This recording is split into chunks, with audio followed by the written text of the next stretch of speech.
Hey, it's Paul again, and now I've just uncoiled the rope.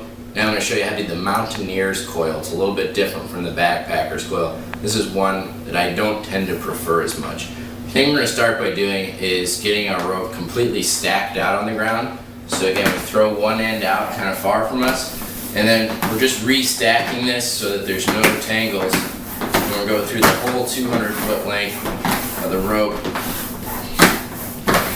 making a pile of it over here. And this way, when I go to coil it, it'll come out really easily, and I won't have to fight with it at all, or put any force on it, kind of like I am right now. I'm having to pull on this pile.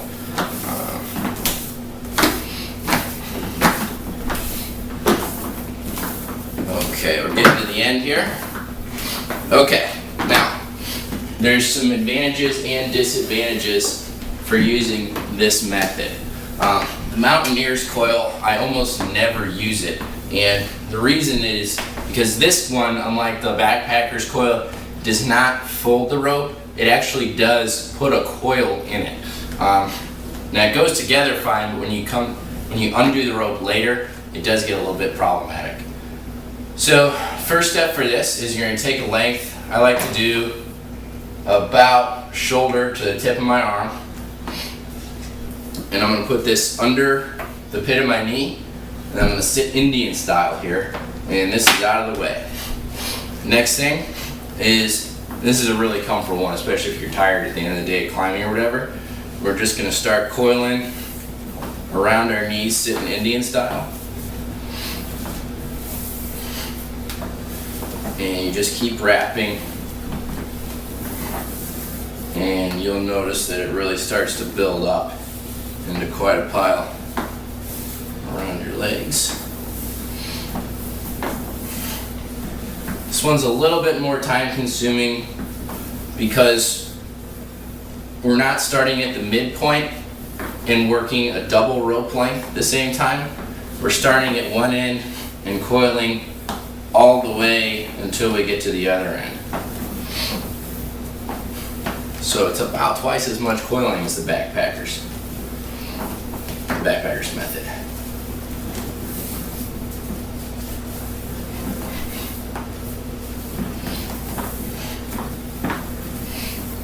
And we're starting to get there.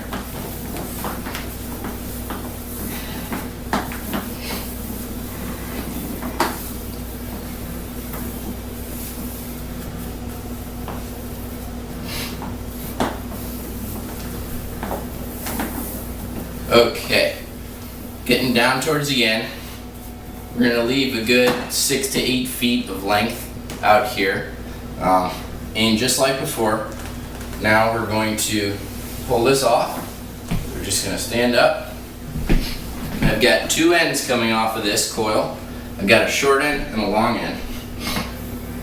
First thing I'm going to do is take the short end and I'm just going to bend it back, okay? So that I've got a small length here. Now the tedious part is winding this back through. For those of you that are familiar, this is an identical technique to whipping. If you've ever used small cordage to whip the end of an arrow shaft or to lash some kind of handle on a knife or a spear or something like that in survival. But the key thing to do here, we're wrapping towards the loop that we made with the small piece, and after every coil I like to cinch it down tight, and I make sure that every coil is butted right up against the previous one, every new one. And we just keep going, and it takes on a really neat, well manicured and tight wrap.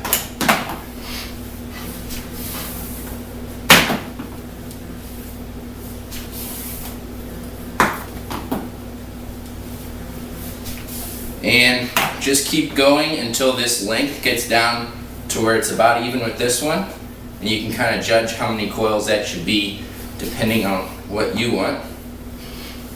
And This is about where I like it, because then I can always keep an eye on where those ends are. Okay, so final step, pass it through that small loop we created, pull it in kind of tight.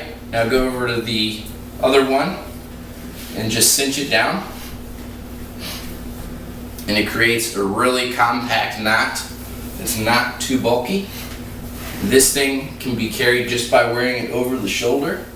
And I like to keep the knot up here, because if the weight of this knot gets down here, when you're hiking, it swings, and it's like kind of like wearing a cinder block on a bandolier.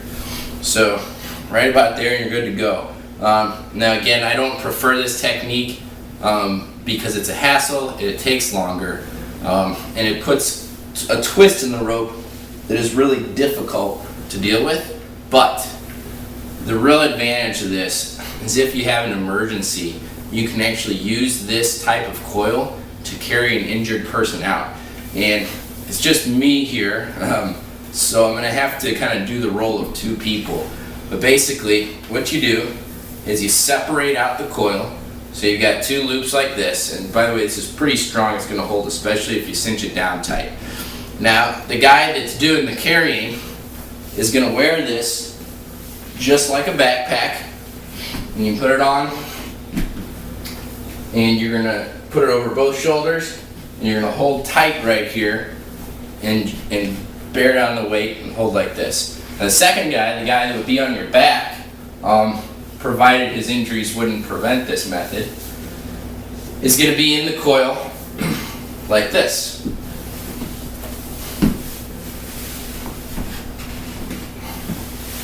And it's a little awkward, of course. Don't get too excited there at home watching me do this. But he's up here, and it's pretty comfortable, and this goes on his shoulders, and he can just slump forward if he's passed out or injured or whatever. Doesn't even really need to grab on that tight, because the guy's got him. This is a really secure way. And it looks like it's giving you a really bad case of jack itch down there, but what actually happens is it rests on your outer legs a lot more than it does in your crotch. So that's the technique. Hope you enjoyed it, and I hope you can get some use out of it. Thanks.